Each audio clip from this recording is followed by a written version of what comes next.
September 23rd, 1949. United States President Harry S. Truman announces to the world that the Union of Soviet Socialist Republics has successfully detonated an atomic weapon, ending the United States' distinction as sole possessor of nuclear weaponry. October 19th, 1949. United States Secretary of Defense Louis A. Johnson, in his capacity as the American liaison to the Foundation, delivers an ultimatum from the Truman administration.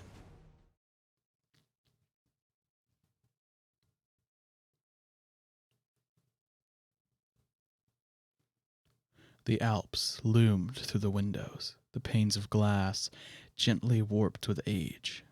The snow was piling up in the mountains in earnest now, promising a long, cold winter.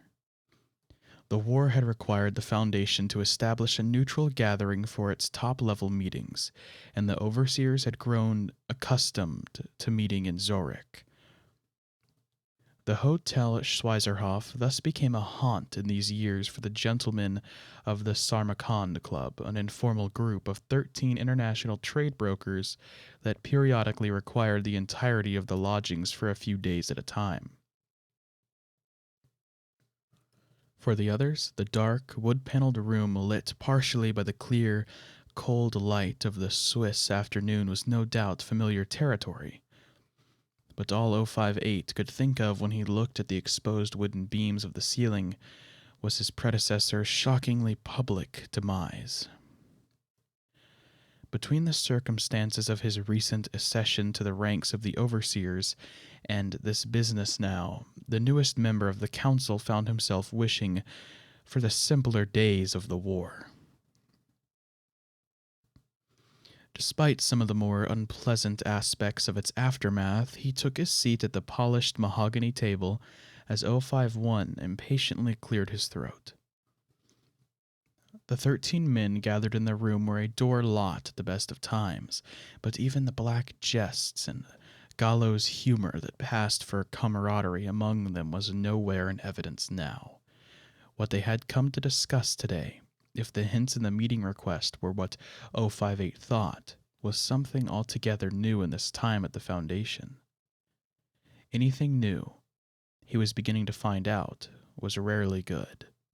He brushed a tuft of rapidly graying hair from his forehead, flicked open his lighter, and started a fresh cigarette.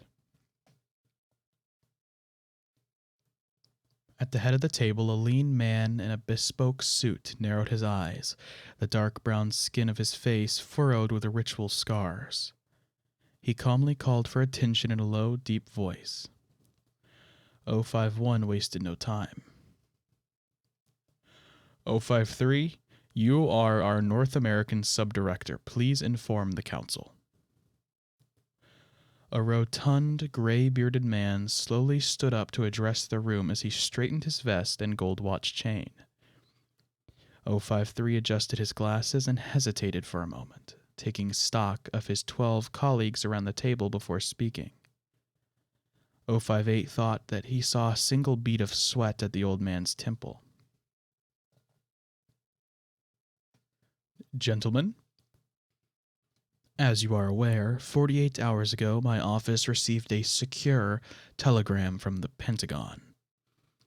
The nature of this telegram was such that I cannot divulge its contents, even through our normal channels. Thus, the emergency meeting here is what I have received. 053 opened the envelope, removed a thin, yellow sheet of paper, and cleared his throat as he adjusted the letter to the proper distance from his eyes. He began to read the contents aloud. Russians have acquired atomic armaments. Balance of power disrupted. From the opposite end of the table, 0513 snorted derivously. International community now faced with a hostile power equipped with weapons of unbridled potential for destruction. Russians must be checked for good of the world. The United States requires Foundation cooperation to ensure continued survival of mankind. The portly overseer paused for a moment to adjust his glasses again and to clear his throat. 058 saw the typical unflappable man before him hesitate, and knew then that his suspicions were confirmed. The Foundation is to turn over following assets to the Department of Defense within 2 weeks. Murmurs began around the room as the situation facing them all started to become apparent. 058 had watched the tensions continually mount in Berlin and had idly wondered how long it would be before this day came. Faced with the moment now, however, he felt as though he had come to the edge of a cliff, his cynical speculation now replaced with a growing sense of dread. In his other capacities, his other life, he had observed in some men an ability to joke and philosophize while waiting their fate, only to quail before the gallows, terrified by the enormity of what they had thought they could accept. 058 now felt an unwelcome kinship. 053 began reading the list of anomalous objects that the Americans were demanding be turned over. The murmuring grew louder as the list lengthened, punctuated by shouts of disbelief as a killer object was mentioned or the custody of an entire site was demanded.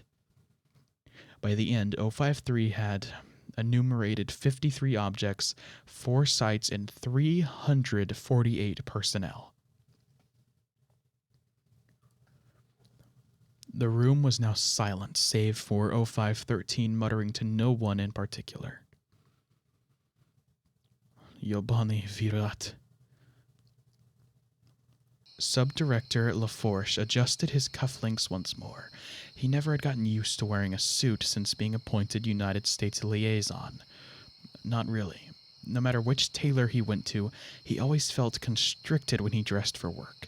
From the shoes his wife was always telling him not to scuff up to the tie that perpetually needed straightening. He had too much responsibility now to ever go back to being Agent LaForge. His duties were elsewhere now, but as he shot his cuffs and buttoned his coat, the possibility of once again putting on a field uniform every day made him smile despite himself.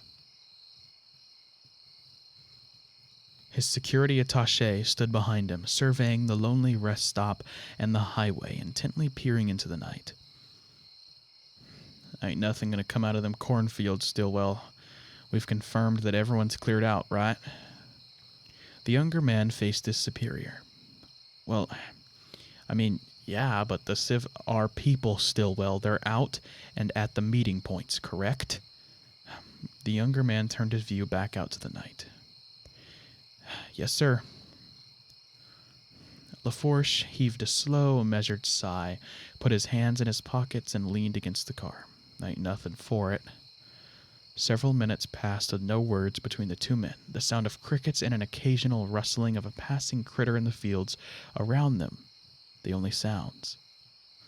Headlights appeared on the highway, and Stillwell stiffened as he reached for his radio handset. LaForge stood up once more. Prince Charming approaches. I repeat, Prince Charming approaches.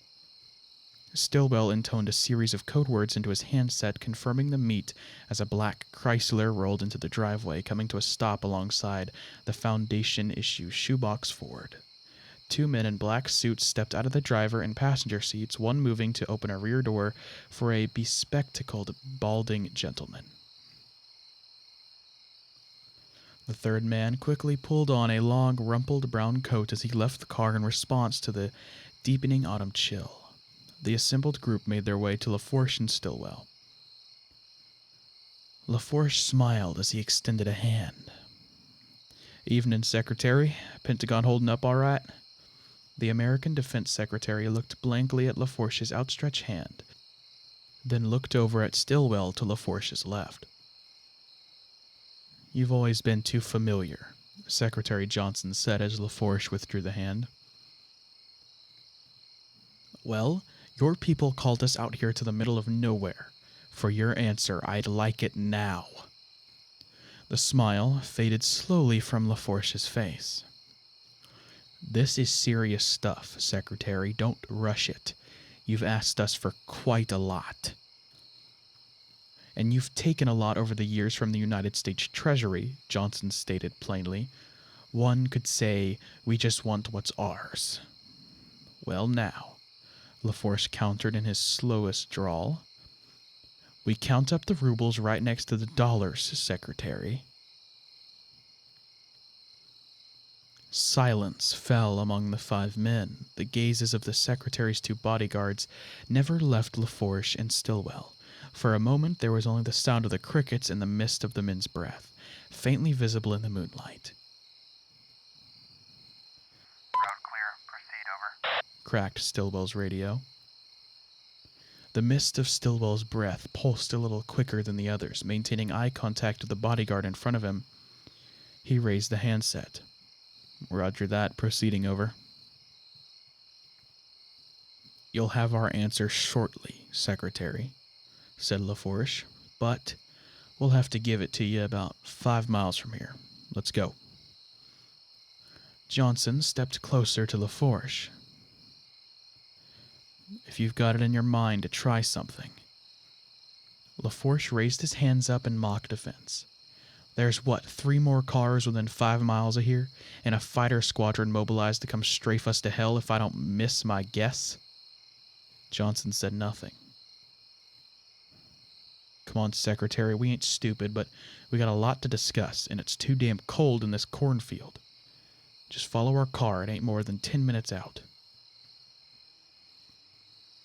Johnson waited several seconds, then motioned to his men to start the car. The Secretary looked over LaForge and Stillwell one more time before turning to join them. The Foundation operatives headed to their car. LaForge called out to the American delegation as he got into the Ford. Now, y'all make sure to keep up. Stillwell here drives real fast.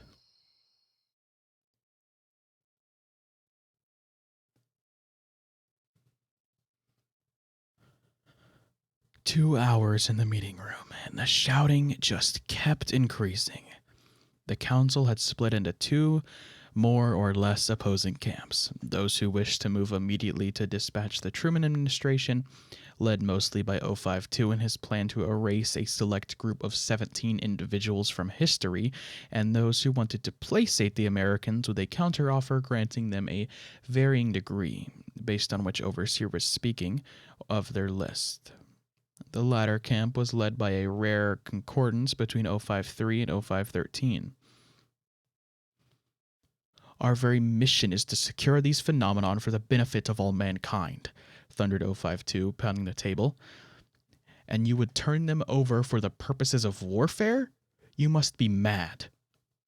The perpetual bags under 0513's eyes had deepened further in the course of the discussion, but 058 knew that this was a far deeper fatigue that gripped 13 now, one beyond what a mere heated argument could produce. The old man lazily waved a hand in the air at the bellicose 052. And what is our alternative?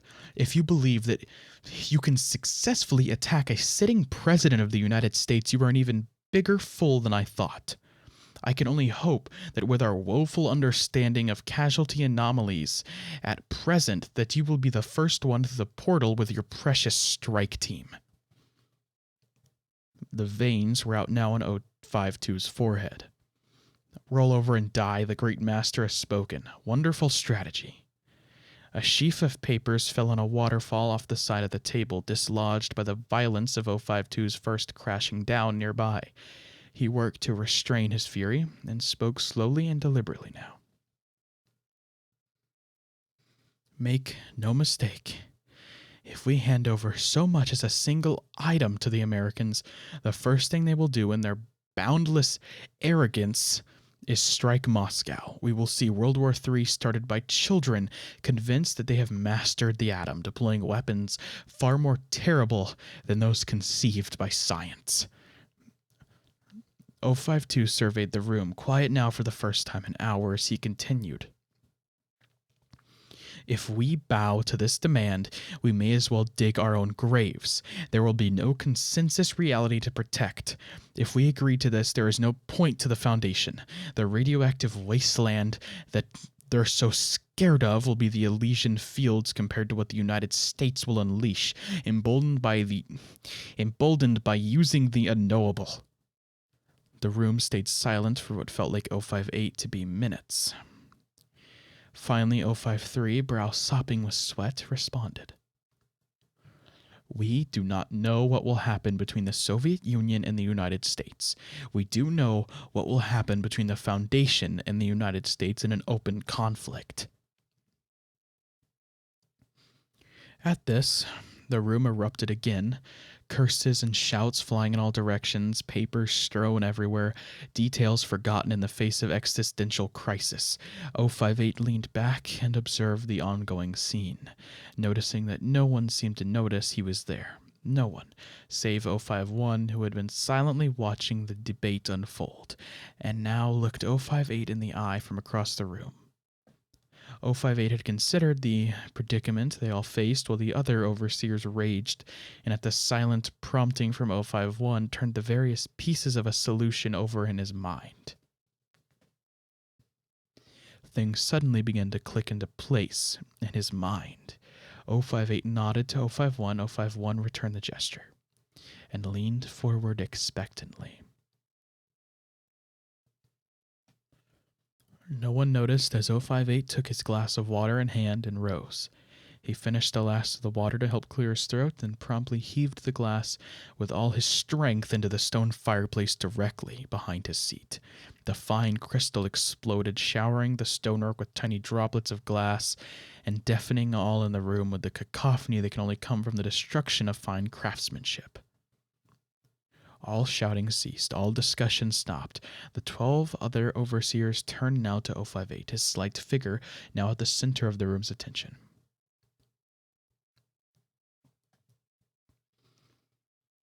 Gentlemen, he said in his slightly Berliner infected English, I have a plan.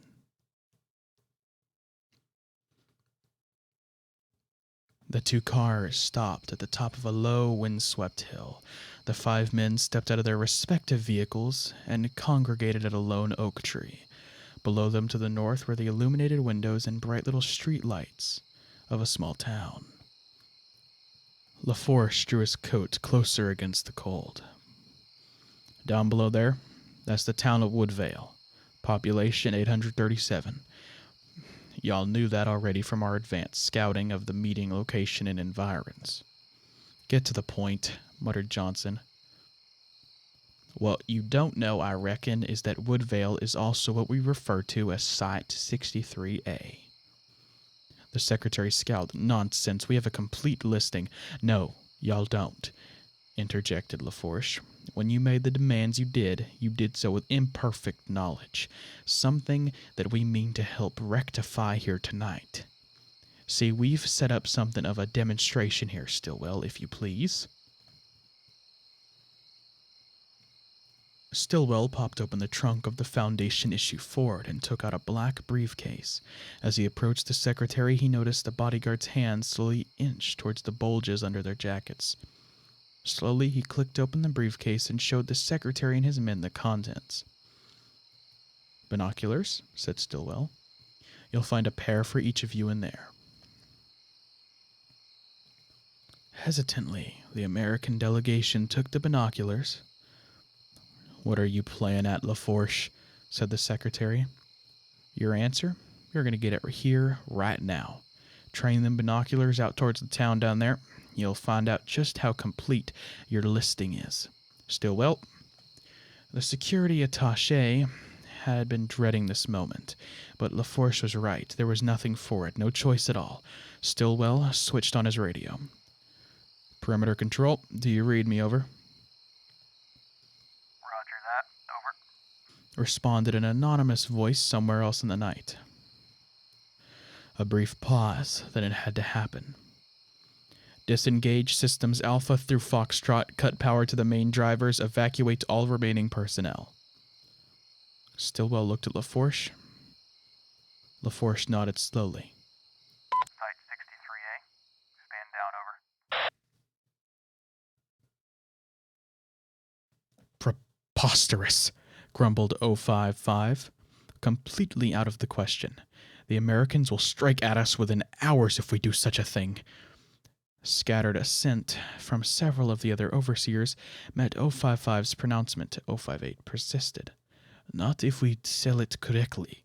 All we need to do is convince them that there are enough hidden assets that they will need to postpone any action against us until they're gathered more intelligence.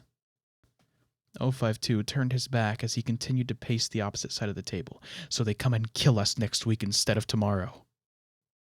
No, continued 058.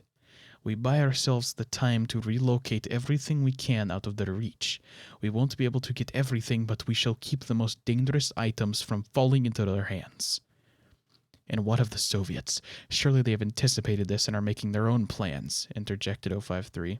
No doubt, answered 058. But we've yet to receive their ultimatum. Though it won't be long coming when they find out about what the Americans are up to. We evacuate from Russia and Eastern Europe as well.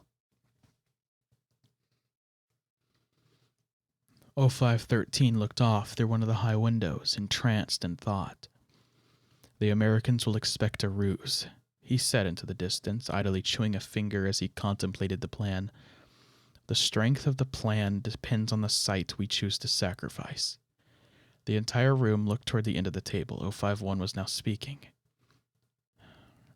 There are not enough assets we've been able to keep secret from the intelligence services to mount any sustained resistance, the head overseer intoned, but there are several sites within the U.S. which may supply the necessary psychological impact to keep the more skeptical planners in the Pentagon at bay. 053 furrowed his brow, running through mental checklists. Site 101 is a candidate, as is Site 13, but those would take weeks to adequately prepare. No, I don't. I have a site in mind for this purpose, 058 interrupted. Minimal preparation would be necessary, and the phenomenon is self-limited enough to prove distracting while not seriously threatening a large area once it burns itself out. The room was quiet again. 059, silent for most of the day, except to occasionally agree with 052, ventured forth. That is completely monstrous. We cannot allow it. Of all the sites to abandon, you would have us leave some civilians at the mercy of those. You were not there for the war, were you, 9? 058 leveled the words slowly and cruelly. If you're implying that participation in senseless acts of butchery is necessary for discussion, I maintained cover the entire time. My predecessor and I both. You all know the things we did, the things I did, in the name of secrecy, to serve mankind. Not a single one of you raised objections then. 058 felt the first traces of anger begin to leak out as he spoke now. No, others bore that burden. Now that it comes to you, this duty to the world, yours to bear in the darkness, you shrink. 058 turned to the rest of the room. There is only one course of action now. The question is whether you all have the strength to see it through. I'll have that vote now. 058 sat down, hands trembling under the table out of sight. 051 addressed the Overseer Council. The motion is as follows.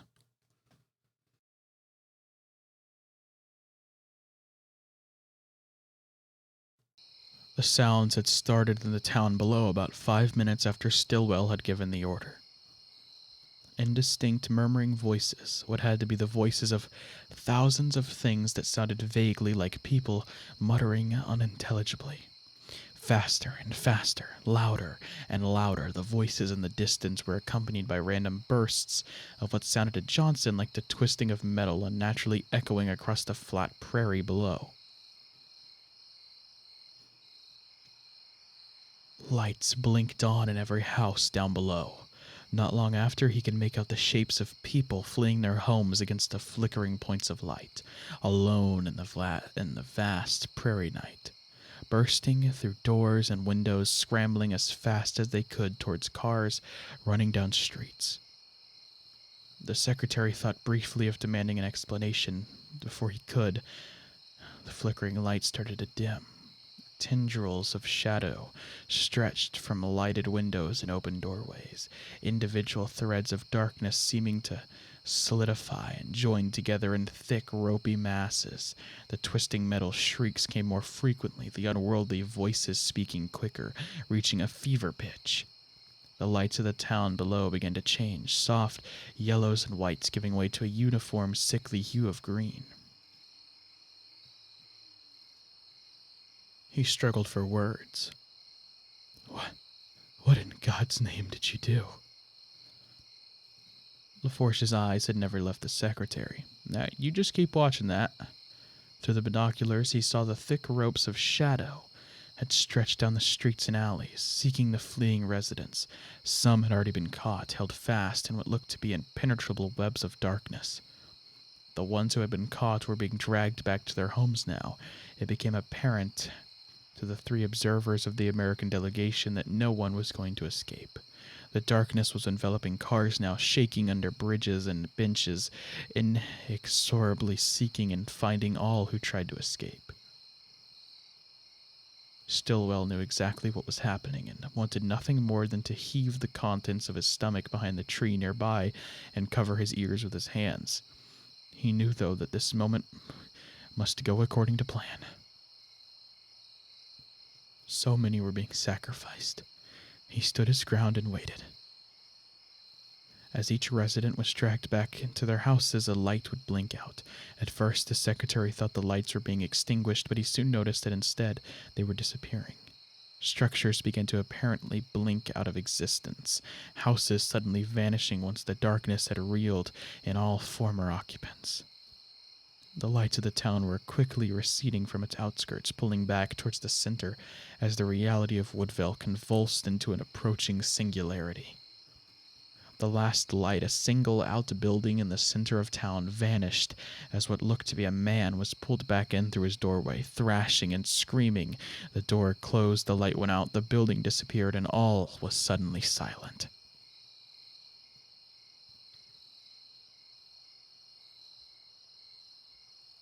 The three observers lowered their binoculars, now looking at an empty patch of darkness where a town of 837 people had stood not a half hour prior. The crickets were the first to break the silence that had fallen on the 5 men on the hilltop. Then LaForge took his cue. The Foundation rejects your demands.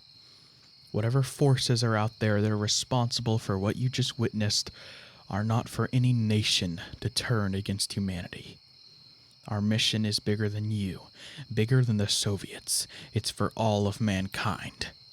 LaForge stepped close to Secretary Johnson and leaned in, almost nose to nose. If the United States of America intrudes on or interferes with any Foundation assets, we will empty the cupboards. All of that stuff that ain't on your lists and what you saw is not the worst of it. LaForge turned to the side and spat. That's our fucking answer, Secretary. A mixture of grave offense and horror played across the face of the speechless Secretary of Defense. Without another word, the 3 men of the American delegation returned to their car and sped back into the night. Stillwell let his instincts take over now. Doubled over in front of the oak tree, he heaved bile and acid, retching and coughing. The enormity of what he had just ordered, matched only by an increasing feeling of self-loathing. He remained on his knees in front of the tree as LaForge approached from behind. Did they buy it? Managed Stillwell weakly. LaForge waited several moments. For now, probably. You can expect the spooks to be out in a forest in a few days, crawling over every abandoned mine shaft and desert valley in the whole goddamn country, checking to see if we're bullshitting. Command says that we need 2 weeks. I hope to God we get out of this atrocity. The young security attaché dragged a sleeve across his mouth. Sir, what's next? A pause. Kid, how's your Russian? 058 watched the Alps go by through the window of the private rail car. Darkness was falling early in the days now. It would be pitch dark by the time he arrived in Vienna. I have communicated the orders to the North American Subcommand, said 051 from his leather chair. Are you ready to proceed? The younger overseer pondered again his contacts in Cairo, in Jakarta, Johannesburg, and Bangalore. The logistics alone were horrifying to contemplate. The last thing in the world that he felt at the moment was a sense of readiness. We move at your order, he replied. The head overseer nodded. You may not believe this, Hans, but I have an idea of what's going through your mind at this moment. 051 stood up and took a place by the window next to 058. The only things I can say to you that matter right now are these. The vote was in favor. Do not dwell upon the margin. That decision has been made, and I placed you in charge of this operation because I believe you are best suited to this task. The younger man placed his hand on the window. The chill of the mountain air on the other side penetrated immediately into his fingertips. Tell me, in your honest opinion, do you think we can make it out of this? 051 looked out the window into the darkness, the mountains all but gone from the view now. I don't know. 058 chuckled, and not entirely without humor. Nor do I, Overseer.